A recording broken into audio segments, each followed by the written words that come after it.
By the way guys, naka-ND filter pala tayo. ND filter in. Kuha ng mas cinematic na motion blur sa ating vlog. Nakakalita talaga dito sa Manila. Ito yung likod ko, wala. Harap ko, wala din. Ito na, binondo na tong galing! Wow! Uy, sarap talaga yung QS nito.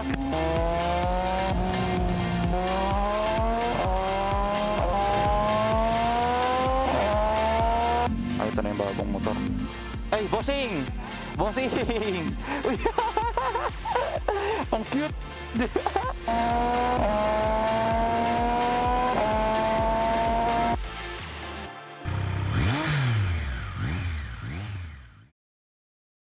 Good morning guys, Motolon here and we are back with another vlog. So for today's video guys, need natin pumunta sa Binondo. And nakita niyo si Street Triple sa likod, pinipreheat natin siya. So pupunta lang tayong Binondo para makipag-swap ulit ng motor. Alam ko sa mga previous vlog natin nagamit na natin itong motor na to. Pero we have the opportunity to use it again and swap the Street Triple for that bike. And then after, merong test ride sa Pirea and punta tayo, magre-reveal ang Triumph ng pinakabagong model nila sa Pilipinas. Medyo late na tayo, kaya tara na.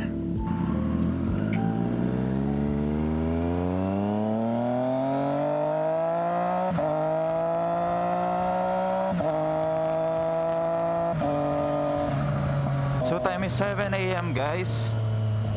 Yung lakad natin sa may Binondo, actually sabi ko that mga 7:30 ando na tayo eh. Pero sabi ko sa maps, isang oras daw yun eh. So medyo na late na tayo ng alis dito sa bahay. So medyo hindi naman siya nagmamadali, pero parang ganun slight. And then yung test ride sa Pirhea, I'm not sure if pina-follow nyo yung pages ng Triumph, pero i-reveal nila sa Pirhea yung brand new bike nila na feeling ko papatok sa Pilipinas.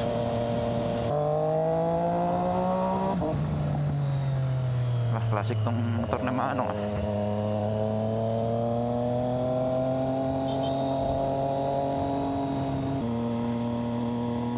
Alam mo, swap tayo ng ND filter. Baka masyadong maliwanag to. By the way guys, naka ND filter pala tayo. Pero I think need natin i-swap muna kasi masyado yatang maliwanag ngayon. Nasa direct sunlight tayo. Let me swap the ND filter. Tayo malis kasi feeling ko masyadong maliwanag ND8. So since direct sunlight na, we need to swap to ND32 I guess. ND32, this one a lot darker. Swap. Okay, ND filter out. Okay, and then ND filter in. So sa mga hindi pa nakakaalam, we're using ND filter para baka kuha ng mas cinematic na motion blur sa ating vlog. So let me know guys in the comment section below kung tingin nyo okay ba yung ND filter natin, worth it ba siyang nilalagay tsaka tinatanggal, worth it ba siya sa video quality ng ating vlog. Of course I want to know that. Alam mo, naalala ko lagi dito sa daan na to, yung may mga pa-square-square na ganyan. Di ba merong namatay na naka-Ducati dati dyan na nadulas? Kasi di ba dati madulas yung part na yan, parang asfalto yata yan eh. So after that, parang sinementohan nila, inayos nila ng ganyan. Pero visible pa rin siya, tsaka mararamdaman mo pa rin siya sa gulong mo sa rider eh. Pero at least di ba, hindi na siya mamamatay.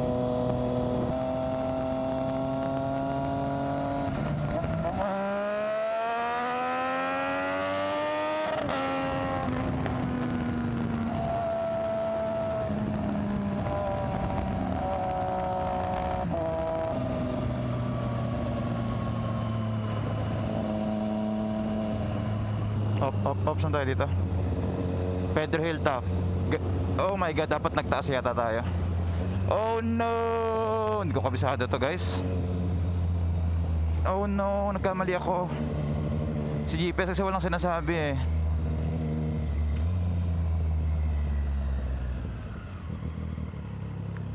$105, not bad. I think okay lang din naman, kaso U-turn na lang tayo dito, I guess.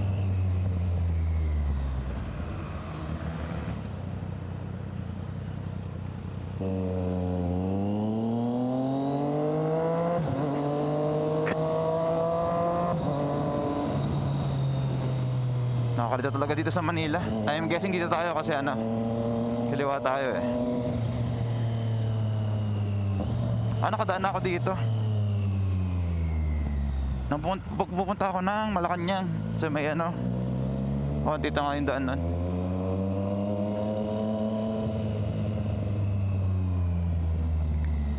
Dito na.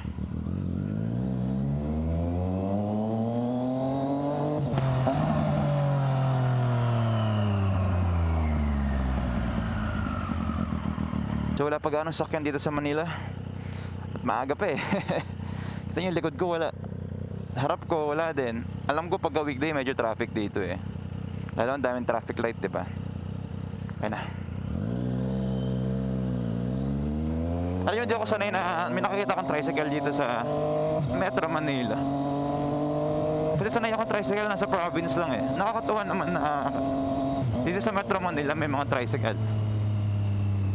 Sabi nga, which is hindi naman common kasi normally sa province sa mga tricycle eh. Ingat lang sa singit sa mga kaliwa na ganito kasi ibang napapako sa mga ganito eh. So ngayon pala guys, baka magtaka kayo. Ako kung nakapansin, feeling ko hindi naman. Pero yung phone na gamit natin ngayon para sa pang GPS natin, hindi ito talaga yung phone na ginagamit natin normally. Kasi ito, hindi ko to phone guys, phone to ng girlfriend ko. Pero kasi nawala yung yung quad lock ko. Kaysa nawala akong panggamit sa sa GPS, well, sabi ko, sige, ito na lang gamitin. 'Di ba, kayo nga. Kasi nawala yung quad lock ko. Ewan ko, nasa bahay lang for some reason, nawala siya bigla. Kasi normally, iniisip ko yun sa normal na case ko pag nasa bahay. And then yun, sabi ko, kaysa na maiwan mag-ride ng walang kahit anong GPS, siramin ko na lang yung phone niya. Dalawa naman phone nun eh. So ngayon, ito, problema lang, di gumagana yung data, hindi ko alam bakit. May problema yata yung nito, data. Laki nung nito police station na to so Taft. Ay ito pala yung dulo ito pala yung continuation ng Taft. So sa Taft ang daan natin. Hindi ko na alam guys, tiwala na lang ako sa sinasabi ni GPS. Sabi ni GPS 2 minutes daw eh. Itong Taft na to, natatakot ako sa daan na to kasi ito yung last time yung, di ba, may big bike na sobrang bilis. Tapos may nasagasaan siya.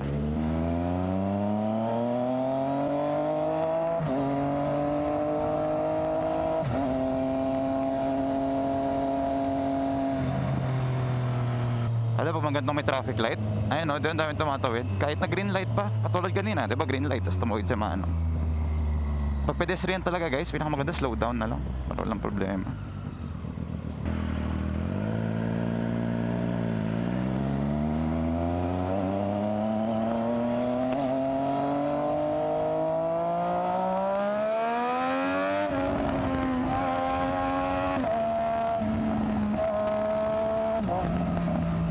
Manila City Hall na to Ayos ang ganda dito. Daan na ako dito. Punta kami Intramuros. Dito ang daan namin. Dito tayo sa kaliwa. Dito tayo sa Binondo. Ang kaliwa. Escolta Ferry. Grabe, ang cool pala dito. Ang ilaw nakapunta.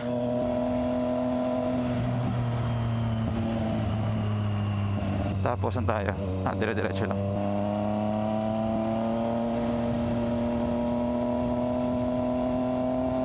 Ito na, Binondo na to. Ang galing. Wow. Ayun yung Binondo Bridge Ayos. Ang lapit lang pala ng tropa ko sa mga puntahan dito sa Binondo.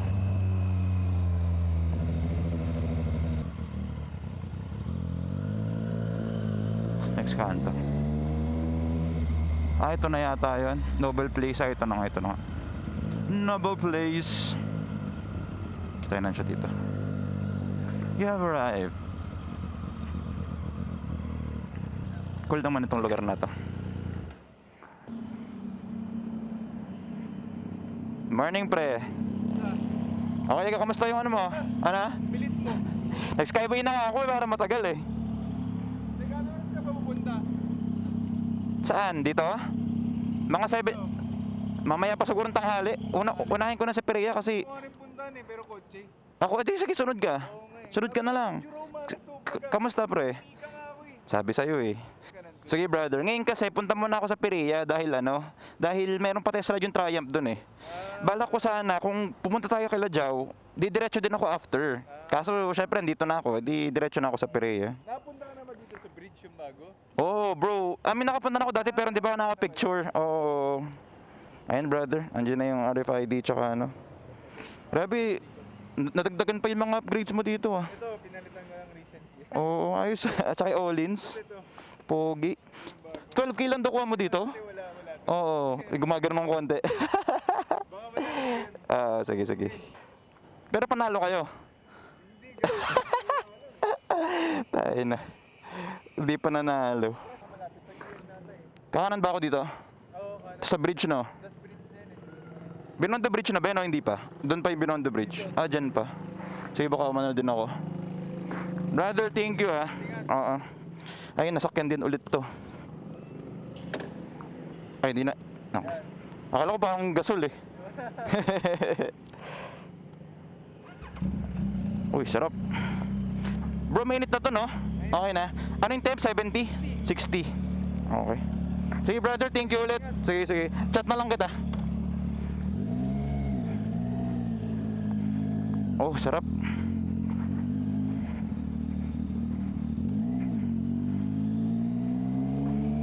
Oh, balik na naman sa MT-09.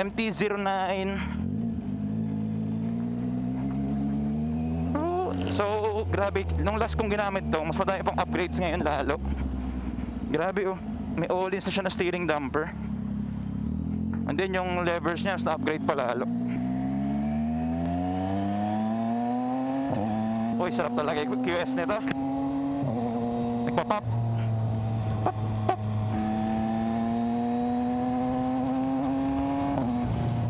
Sarap.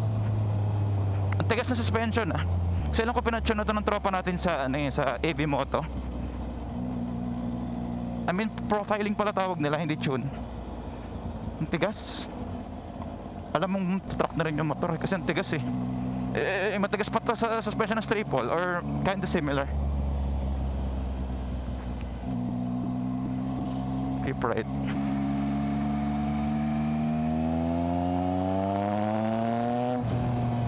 Sarap.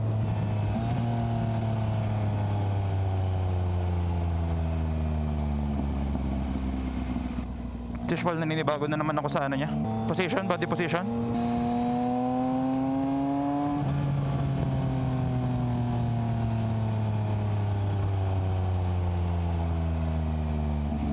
Ayan, in-sport mode natin. Tapos ang daan natin, Rojas Boulevard daw.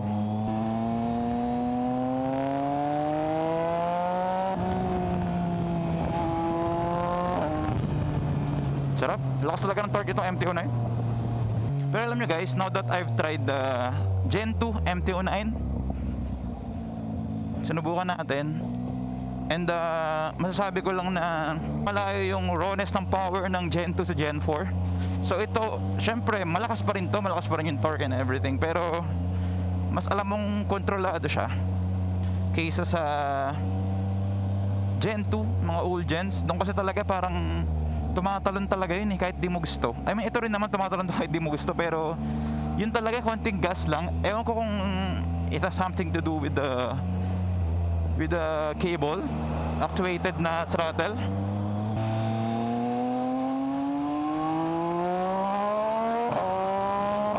Grabe, sarap.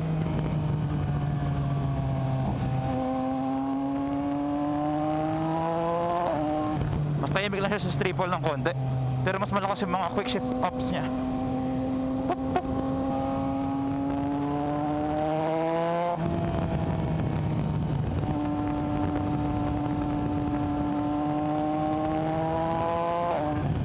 So ayan o, nasa may Ross Boulevard pala tayo, makikita nyo. Ayan o, dagat na yan o. Manila Bay, So itong motor na to, mas maaga tong binili sa akin. Pero makikita nyo na yung ano nito, yung odo nito, batang bata pa, 5984. Yung tropa kasi natin na yun, madami yung motor eh. Hindi lang naman isang motor, hindi katulad ko na syempre ang bike lang natin is triple. So siya lagi yung gamit. So akin na either si triple na gamit ko or di ako magmamotor. Grabe na pogi. Naka Evotech na siya na ano, na lever. Ganda ng Olins oh.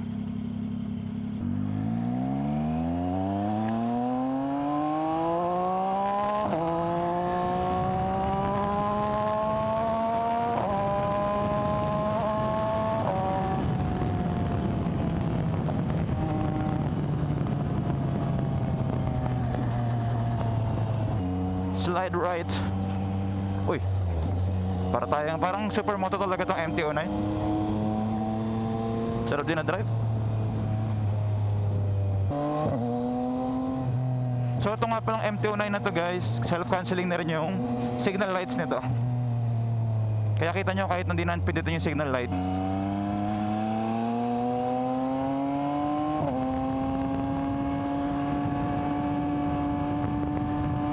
very nimble yung bike kasi maikli yung ano, wheelbase eh.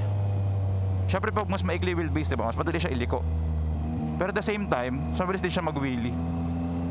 So medyo parang two-edge short siya. Parang ihanapin mo yung balance din sa ikli ng wheelbase niya.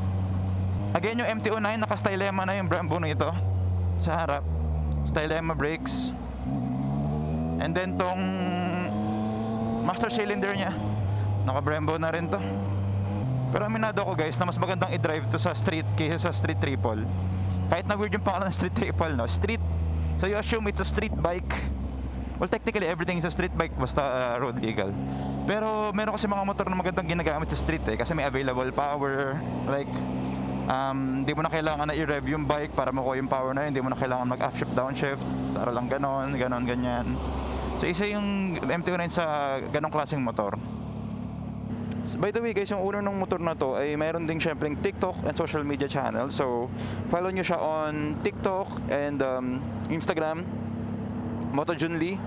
So tropa natin yan, follow nyo siya guys. Sobrang bait nating tropa. Lagi nagpapairam sa atin ng motor.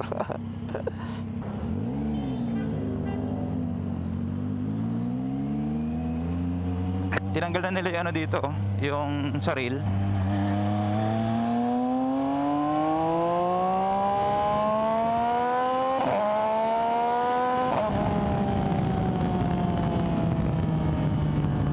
Parang nag-iba ng konti yung feeling niya compared sa dati kong gamit.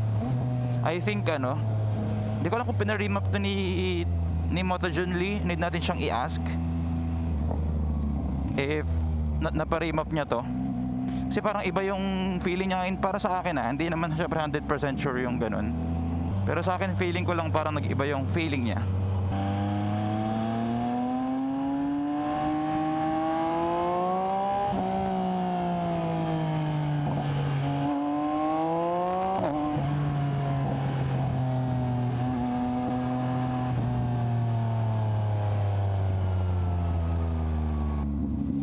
I love na to. I love.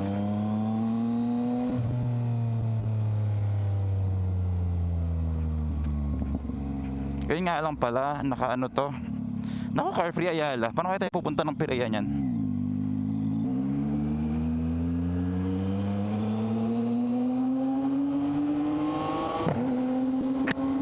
Grabe, parang may bumabaril dito sa motor na to eh.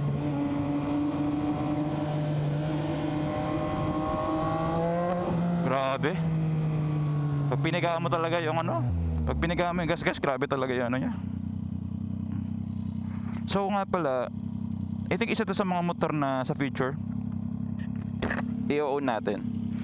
It may not be this type of generation, pero balak ko mag-own ng MT-09 sa future. Siguro pag nakalitro na tayo, tapos yung MT-09 yung parang pang ano natin, pang daily ride or pang alam mo, hooligan ride. Kasi syempre pag naglitro ka na, hindi na siya masyadong magandang gamitin sa ano, sa mga street na ganito, mga gantong ride, unless papapogi ka ganun.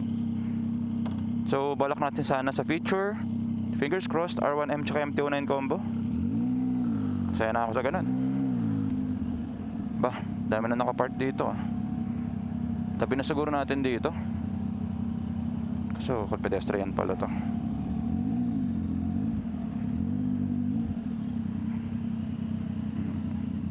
Ay, ito na yung bagong motor. Dami-dami na to. Ito na lang. Tabi na lang natin dito. Dito or doon. Ano?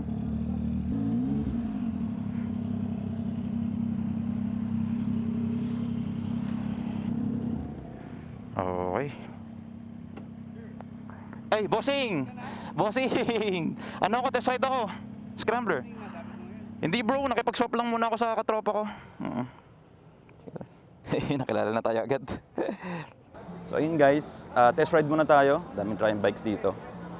And abangan nyo yung vlog natin about sa mga bikes na test ride natin. Siyempre gagawa tayo ng separate video about dyan. Balik tayo dito pagka tapos na tayong mag-test ride and mag-coffee.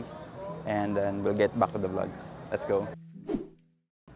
Naka-spider ka, first time ah. First time kita makita naka-spider ah. Game pre, test ride ko. Ikot-ikot lang ako dito. Pre, di ako marunong mag-matic ah. I mean, hindi sanay. Sobrang baba. Sobrang gaan. Uy, ang cute to. Ang cute naman ito. Honda Navi. Uy. Ang cute. Ba't ang cute dito? Ba't ang likot? Sobrang gawi. Ba't sobrang gaan? Ba't ganun? Sobrang gaan ng motor. Kaso sobrang nakatatakot ako. Sobrang bilis nung ano, nung paggalaw ng manibela. Okay, so para sa may top box siya pero hindi naman dama yung top box niya. Maganda pa rin siya sa ano. Maganda pa rin gamitin. Cute oh. Ay, Scrambler 400 oh.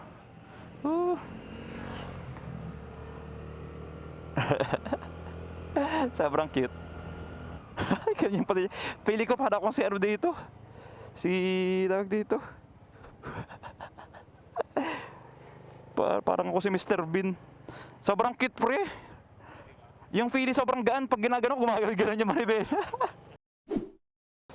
Ayun guys, kakatapos na natin mag-test ride sa Triumph. And abangan nyo yung next vlog natin again.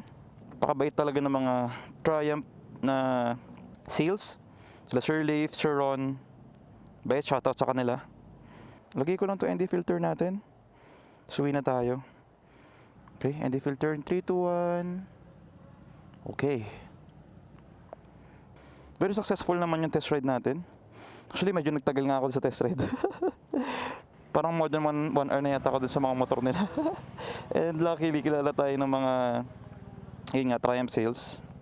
And alam nila na tayo nagpo-post tayo ng video about doon. Sige, tara.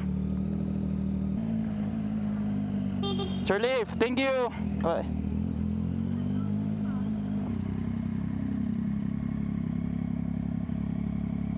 Saan ka liliko? Hindi ko alam eh. Ayan, bameta kay Cinnamoroll N4. Grabe, sarap talaga na MT-09 guys. Naibago ako. Kasi tinest ride dati 900cc tsaka 400. Technically it's a 900cc pero syempre hindi siya sport na 900 eh. So nakapanibago pa rin.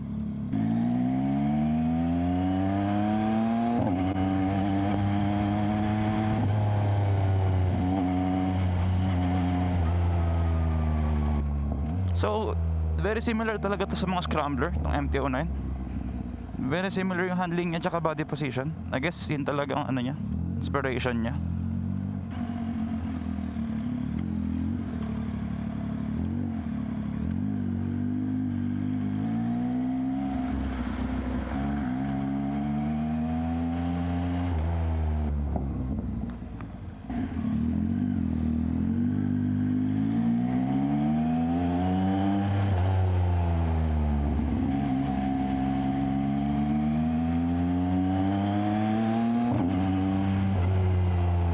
Pag-away tong motor na to eh, barumbado eh. Sobrang barumbado.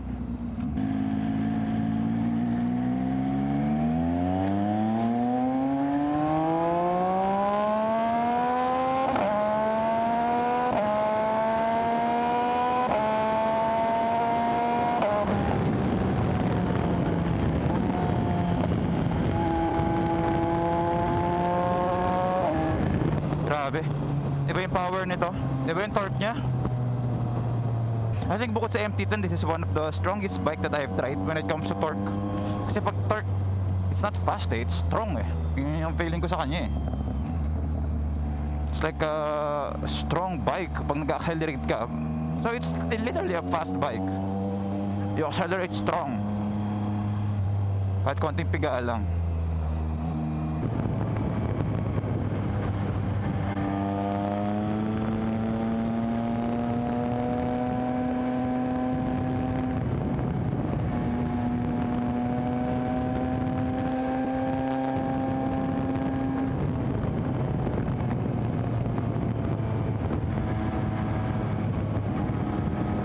Kahit 6 gear may tulak siya.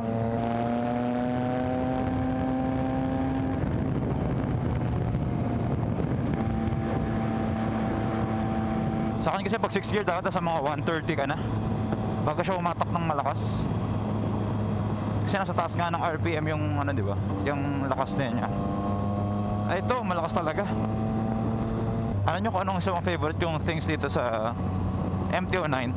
Bukod sa malakas yung torque, malakas yung arangkada niya. Pakita ko sa inyo. Set. Look. No hands. Diba? Pero babash tayo pag no hands tayo. So, one hand lang. Kung makikita nyo, itong MT-09 guys, meron itong cruise control. Diba? Ayun o, di na ako nag-throttle. And pagka sumagno, kaya nakawit yung dalawang kamay mo, kaya may gagawin ka. Ayan. Diba? Pero syempre, para safe sa daan, 2 hands pa rin. Pero kung sa kanya nag-brake ka, nawawala na yung cruise control. Meron din isa, pagka nag-roll forward ka ng throttle, nawawala din siya. Pero ang cool lang, di ba? Kasi yung triple natin, walang cruise control yun. So, ito, mas relax yung position niya sa street, tsaka pagka nag-ride ka. So, mas relax siya sa long ride. And also, may cruise control siya. So, pag long ride, pwede ka mag-on ng cruise control pag nangawit ka na sa throttle. Ngayon, ang pagsubok natin, ngayon na malapit tayo sa bahay, is kung papadaanin ba tayo sa gate. Kahit na di kilala ang motor natin at walang sticker, magtatanggal ba tayo ng face mask? Yan ang nindaan tignan.